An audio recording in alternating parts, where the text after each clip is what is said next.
How to download Star Wars Battlefront.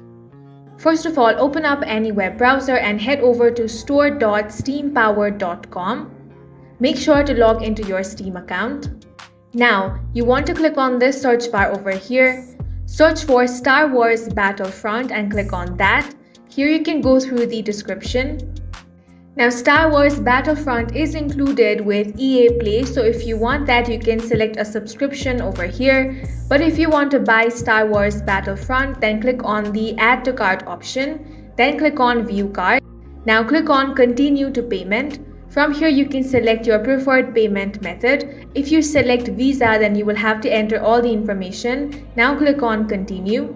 Once you have purchased the game, it will be added to your Steam library. You can simply navigate to your library and then click on the install button and follow the prompts to choose your installation directory.